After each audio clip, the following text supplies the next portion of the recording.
اسلامی تقویم ہجری کا کیلنڈر حضرت عمر نے بنایا رضی اللہ تعالی عنہ نے، اور اسی تقویم کے مطابق وہ سال کی پہلی تاریخ کو اس دار دنیا سے آخرت کی جانب عازم سفر ہوئے۔ گویا جب ہجری سال کا آغاز ہوتا ہے تو سب سے پہلے ہمیں حضرت عمر فاروق کی یاد تڑپاتی ہے، ان کی شہادت کا تذکرہ تازہ ہوتا ہے، اور اطراف و اکناف عالم میں ان کے ذکر کی خوشبو سے، ان کے تذکرے کی مہک سے مشام ہستی منور ہوتے ہیں۔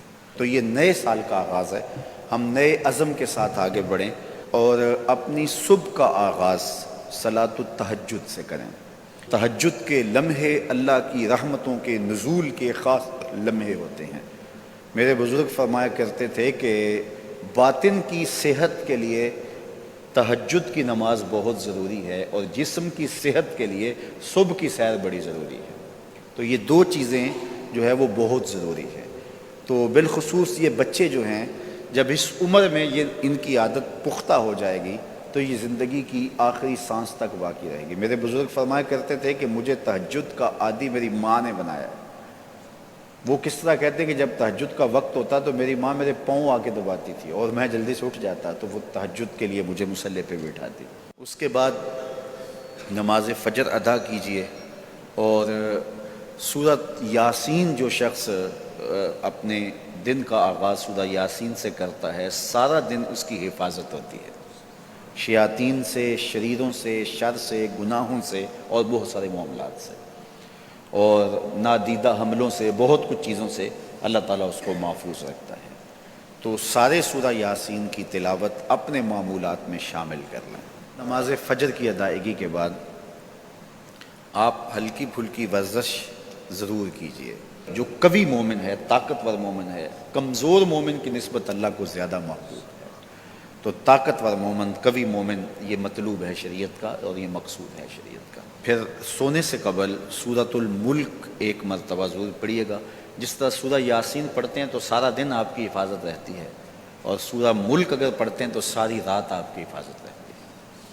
اور سورہ واقعہ ایک مرتبہ یہ زندگی میں معمول بنا لیں، کیونکہ ہمارے جو معاشی مسائل ہیں اس کا بہترین روحانی حل سورہ الواقعہ ہے۔ سورہ الواقعہ کی تلاوت کرنے والا کبھی بھی کنگال نہیں رہتا۔ میں جب بھی اللہ کی توفیق سے یہ محسوس کرتا ہوں کہ ادارے کو وسائل کی ضرورت ہے تو سورہ واقعہ کو زیادہ پڑھنا شروع کر دیتا ہوں، تو اللہ خزانہ غیب سے مدد فرما دیتا ہے۔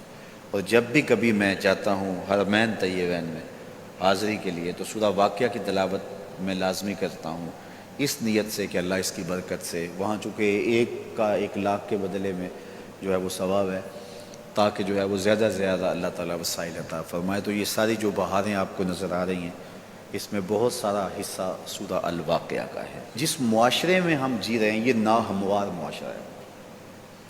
یہ ہمارے خاندانی نظم ہو تو وہاں بھی عجیب سی بولی اور عجیب سی لینگویج ہوتی ہے، اور ہمارا دیہاتی کلچر بھی، ہمارا شہری کلچر بھی، وہ بھی عجیب سا ہوتا ہے۔